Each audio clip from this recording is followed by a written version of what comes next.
Two grandchildren, Jessica, 18, just graduated, and Olivia, 16, a junior. In 1980, from 80 to 95, I invested in a company from scratch called InstaFill Incorporated. It's going to fill in an instant. And I started out, I'll tell you what that's about. I started out as Secretary Treasurer, then I became Vice President, and by the time we sold the company in 1995, I was President of the company. And it's a medical device manufacturing company. When you go in the hospital, they have the bottles that drip the stuff in your arm, whether it's food or drugs of some sort. And they would have a line, the glass bottles with a rubber diaphragm on the top, and they would have a bulk bag of either saline or sugar solution, and the bottles would come with powdered medicine in them, so they didn't have to be refrigerated, and that could be penicillin or streptomycin or whatever.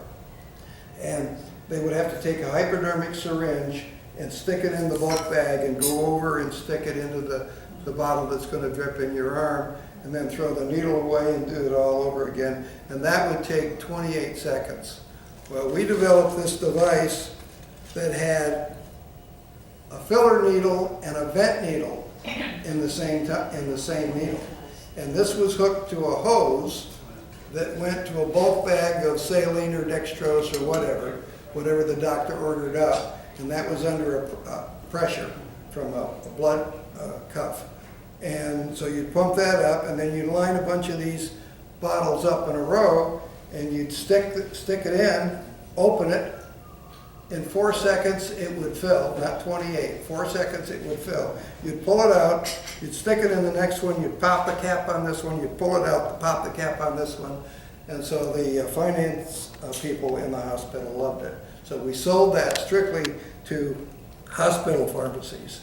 And that went for from 80 to 95. Then we could see it was going to be obsolete. We had a guy that wanted to come in and buy us out, and so we sold. It was time to sell. We hadn't moved on technically then, and the technique was going to improve from that point on. Okay, let's see.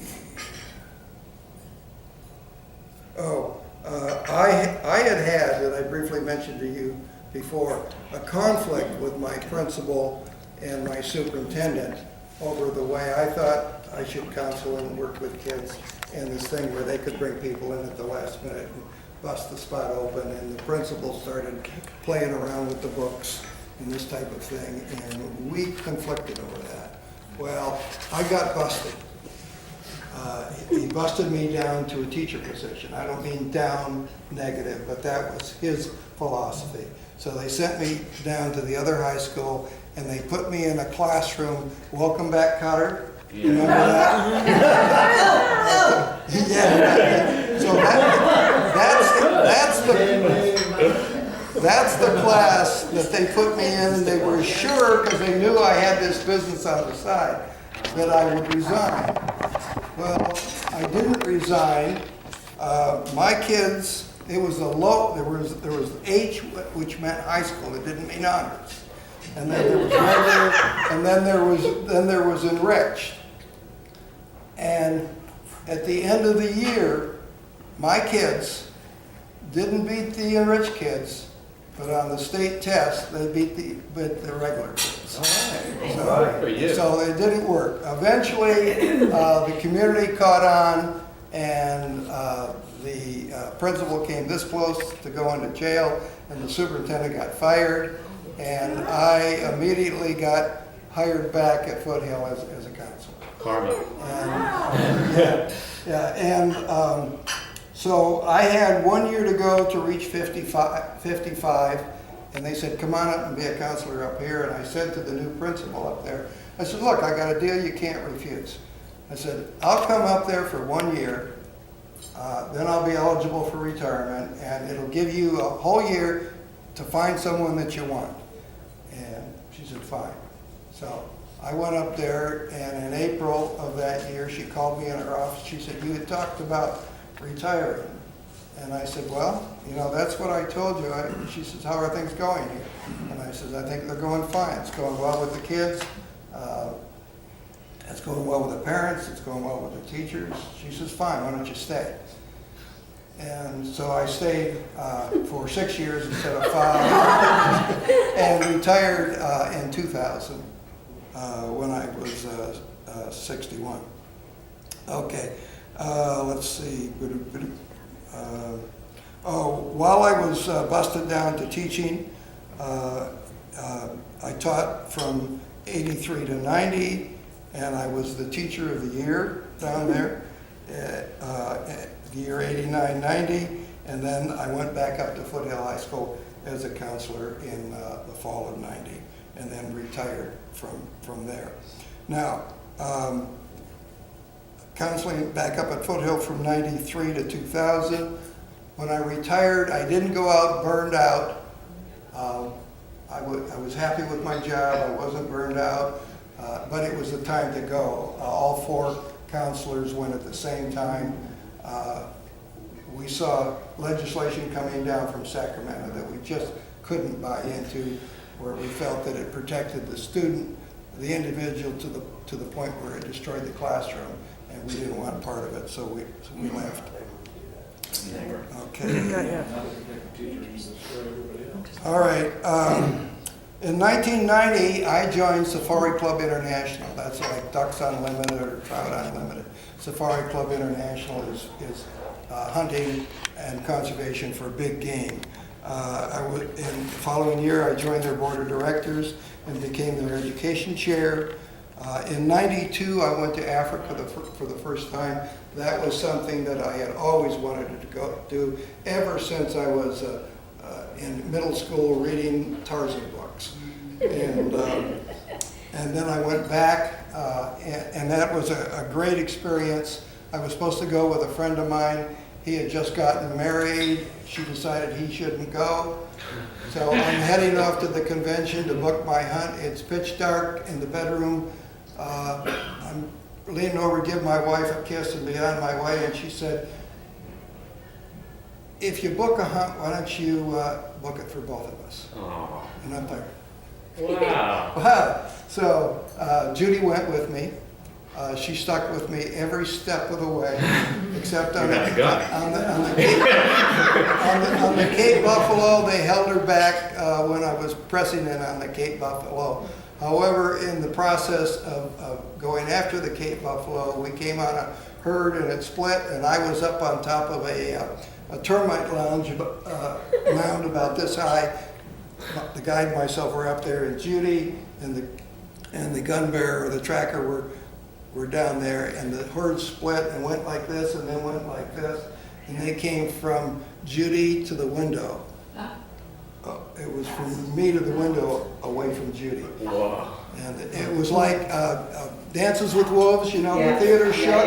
You know, that's what it was like, she says. Wow. Okay. She could shoot, but she refused to shoot anything until I got everything, and I didn't get everything until the last day. But she could have taken an antelope for game meat, camp meat, but she didn't do that. All right. In 2002, in Safari Club International, I was elected member of the year. It used to be for the person that did the most hunting, and then we figured out that, no, that's the guy that has the most money. So we made it half service to the organization, and service is also conservation, wildlife renewal, habitat renewal, this type of thing. And so we made it service, half hunting, and I won the award in 2002.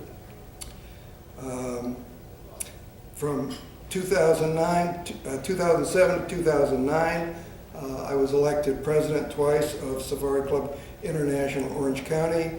And then in 2010, the next president awarded me the President's Award for continuing to help out in the organization, not just stepping back. I retired from education in 2000, and that gave me the opportunity. Tom Lund dragged me in here to the Lions Club here in Laguna Niguel, and so I was happy to join up and be involved in something. Since I've retired, I don't know how I ever had time to work. I've been so busy doing other stuff. 2003, I was honored with Lion of the Year. And in 2005, you honored me with the Melvin Jones Award. 2014, Laguna Niguel Chamber of Commerce designated me as the Outstanding Member of the Year for, I guess, just helping out and being there when they needed something, and membership. And then also in 2014, I was selected as Laguna Niguel Citizen of the Year. And also in 2014, that was our 50-year anniversary. That was a good year. That was a good year. One of the finest things about being Citizen of the Year, like I said, it wasn't on my bucket list, but I was nominated by people that I respected, and you take that as an honor, you don't look aside at that. So finally I said yes. I'd been asked 3 times, and finally she kicked me in the shins and said, one of the nicest things about Citizen of the Year, I mentioned when I was giving my acceptance speech, is that there's a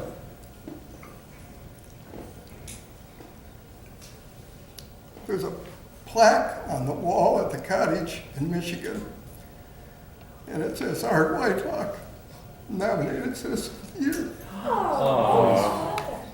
So I'm kind of full circle. 2015, the Laguna Niguel Chamber of Commerce designated me as what they call the Chamber Crusader. I have lived my life trying to live up to slogans and follow slogans. And a couple of the slogans that I have, they're plaques that I have. Number 1 is about surviving, and I'm wrapping up here, guys. And in Africa, there's a saying that when the gazelle wakes up in the morning, the gazelle knows that if he doesn't run faster than the faster lioness, he's going to be dinner. Okay, and the lioness wakes up in the morning knowing that if she's not faster than the slowest gazelle, she's not going to be able to feed her kids. So the moral of the story is when you wake up in the morning, you better be running. Yep. And I like to follow that. And also, the day hardly rises.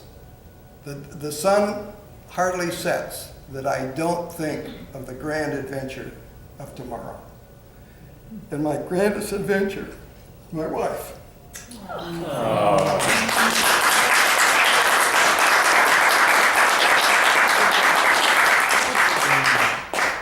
was wonderful. Very nice. Thank you. You're welcome. Thank you, Paul. What an amazing life. Yeah. And you look so young. It's her fault she makes me to take those damn vitamins.